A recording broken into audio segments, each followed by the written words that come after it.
C Joseph Vijay எனும் நான்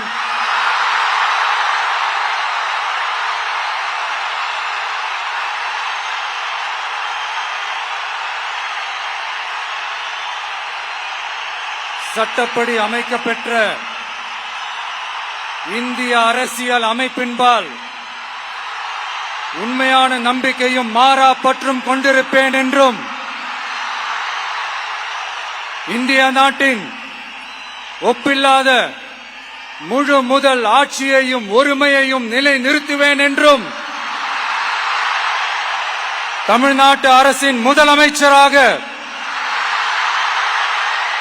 உண்மையாகவும் உளச்சான்றின்படியும் என் கடமைகளை நிறைவேற்றுவேன் என்றும்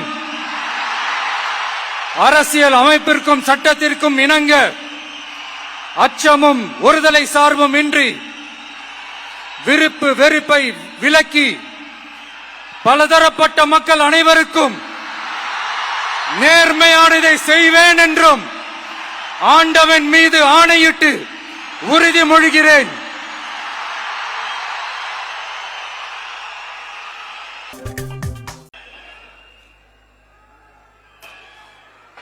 சினிமாவில் எப்படியாவது கஷ்டப்பட்டு வெற்றி அடையணும்னு இருந்த ஒரு சாதாரண அசிஸ்டன்ட் டைரக்டருக்கு பிறந்த ஒரு புள்ளையா எனக்கும் வாழ்க்கையில வறுமைனா என்னன்னு எனக்கு நல்லாவே தெரியும், பசினா என்னன்னு எனக்கு நல்லாவே தெரியும். நான் ஒன்னும் பெரிய மன்னர் பரம்பரையிலிருந்தெல்லாம் வந்துடல. உங்களை மாதிரிதான், உங்கள ஒருத்த மாதிரிதான், உங்க குடும்பத்துல ஒருத்த மாதிரிதான், உங்க புள்ள மாதிரிதான், உங்க மகன் மாதிரிதான், உங்க அண்ணன் மாதிரிதான், உங்க தம்பி மாதிரிதான்.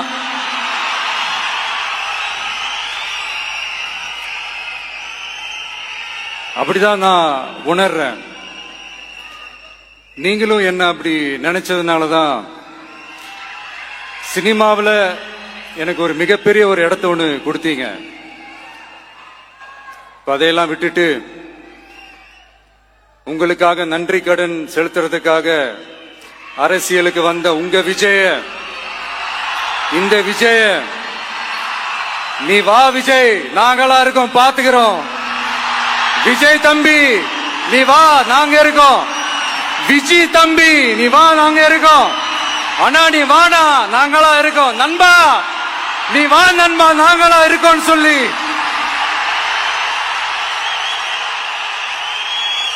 அவ்வளவு அன்பா அவ்வளவு உறவா என்ன ஏத்துக்கிட்டீங்க. எனக்காக கூட நின்ன உங்களுக்கும் அதே மாதிரி கஷ்டங்கள், அதே மாதிரி அவமானங்கள், அதையெல்லாம் நீங்க பெருசா எடுத்துக்காம, அதையெல்லாம் நீங்க பொருட்டாவே எடுத்துக்காம, என்னோட வலிகளை, என்னோட வேதனைகளை உங்களோட தான் நினைச்சு என் கூடவே நின்னு இன்னைக்கு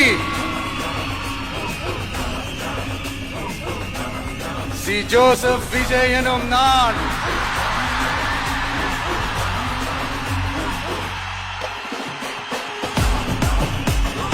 அதை உண்மையாக்கி இருக்கிறீங்க.